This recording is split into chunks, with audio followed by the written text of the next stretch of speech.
Audio Jungle.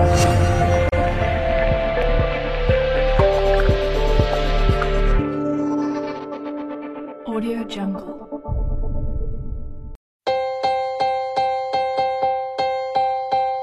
Standing in a crowd of...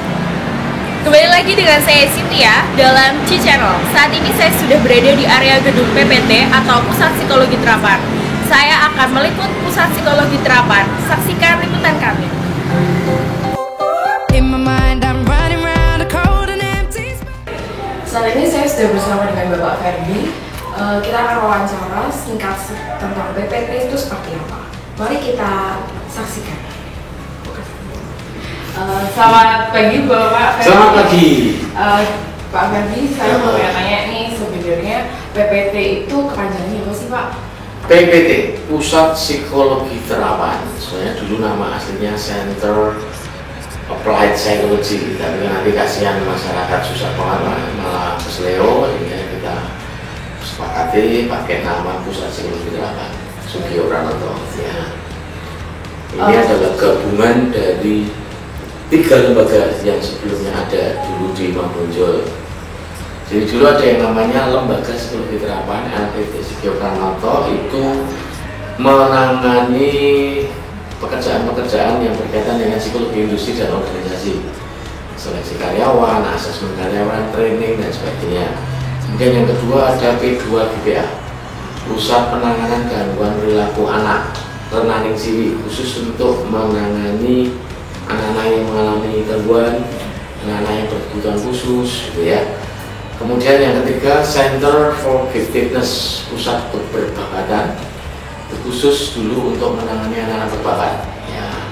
Lalu mulai tahun 2014 bulan Oktober, Rektor memutuskan untuk 3 lembaga ini merger jadi satu. Alasannya apa? Supaya manajemen pengelolaannya lebih terintegrasi, lebih terpusat, lebih efektif, gitu kan. Tidak perlu 3 orang kepala, cukup 1. Kemudian akan lebih mudah koordinasinya dan seterusnya. Jadi melebur menjadi satu, menjadi Pusat Psikologi Terapan Sugio Pranoto. Kalau tadi Bapak pernah bilang kalau dulu tempatnya di Mambonjol, terus mengapa alasannya dipindah ke Unika sendiri? Ya, jadi gini, ada nilai yang menurut saya sangat bagus dari universitas. Namanya, tujuan yang mau dicapai ini namanya student exposure. Jadi apa yang terjadi di PPT, aktivitas di PPT itu diekspos ke mahasiswa psikologi, supaya mahasiswa psikologi tahu, oh besok nanti kayak gitu.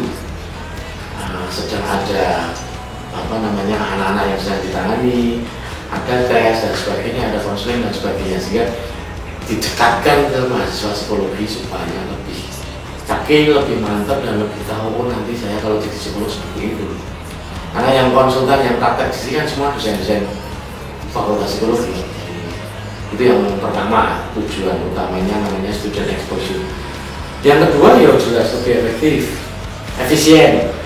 Dosen-dosen gak usah naik turun di Mambonjol, kampus Medan, nanti kuliah molor kan itu yang sekarang kan tinggal mampir aja.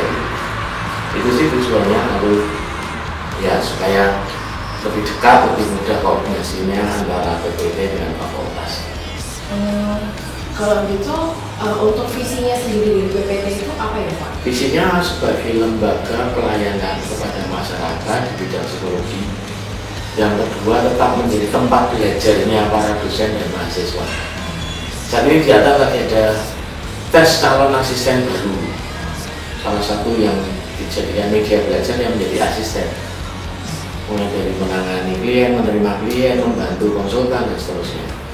Kemudian para dosen tentu banyak belajar dari kasus-kasus yang ditemui, dari tugas-tugas yang ada di PPT itu, yang itu bisa dibawa ke kelas, menjadi bahan kuliah, menjadi materi kuliah untuk memperdalam, sehingga kalian tidak hanya teori tapi juga tahu prakteknya, karena dosen-dosennya juga praktek gitu. Jadi tetap sebagai tempat belajar, lembaga pelayanan, tetapi yang ketiga mulai 2014 juga PPT adalah lembaga kewirausahaannya universitas. Jadi saya disuruh cari duit juga. Saya ditarget pendapatan, jadi Saya harus mengejar target juga. Kemudian salah satu sumber pendapatan di luar SPP mahasiswa. Jadi Unika sudah harus memulai itu, dan Pak Rektor atau universitas itu tidak mau cari duitnya itu dengan usaha yang tidak ada hubungannya dengan pendidikan. Kalau psikologi ya pusat psikologi Terapan, kalau fakultas teknik ya laboratorium mekanika tanah. Tidak boleh Unika tapi bisnisnya pom bensin, ini nggak nyambung, atau buka counter HP, itu nggak nyambung ya. Misalnya ekonomi mungkin satu kali bikin perkreditan rakyat nggak apa-apa. Ini bagian dari contoh bisnisnya FEB misalnya. Jadi ya saya pegangannya laporan pendapatan, itu yang contoh ya minggu dapat berapa, kok tidak tercapai kenapa, dan seterusnya. Jadi selain untuk tempat belajar, lembaga pelayanan juga tempat untuk mencari duit untuk universitas supaya tidak hanya bergantung pada SPP-nya mahasiswa. Nah, apakah kita punya perlakuan spesial untuk yang tidak mampu ya? Jadi bagi yang tidak mampu ya free. Jadi tidak menghilangkan visi option in the board yang untuk yang miskin yang lemah gitu. Untuk keluarga Unika diskonnya 50%, alumni ada diskon 25%, bagi yang tidak mampu ya bebas. Kalau gitu PPT ini ada berapa lantai sih Pak? Ada 2 lantai, lantai 2 dan lantai 3. Jadi lantai, kalau di Unika lantai 1 untuk poliklinik, lantai 2 itu untuk ruang administrasi, ruang customer service, ruang bermain, dan ruang untuk wawancara konseling. Lantai 2. Lantai 3 itu ada ruang tes, ada ruang rapat, kemudian ruang kerja asisten. Ya, 2 lantai itu dan yang menurut saya sudah sangat cukup. PPT ini pindah dari APT tadi di sini itu tuh peresmiannya pada tanggal berapa Pak? Gedung ini diresmikan pada tanggal 29 Januari 2016. Ya, jadi pas Januari tanggal 29. Jadi sih Pak. Cukup? Oke. Terima kasih atas waktunya. Ya, kami tunggu nanti jadi asistennya PPT. Sekian wawancara singkat saya dengan Bapak Ferdi. Terima kasih.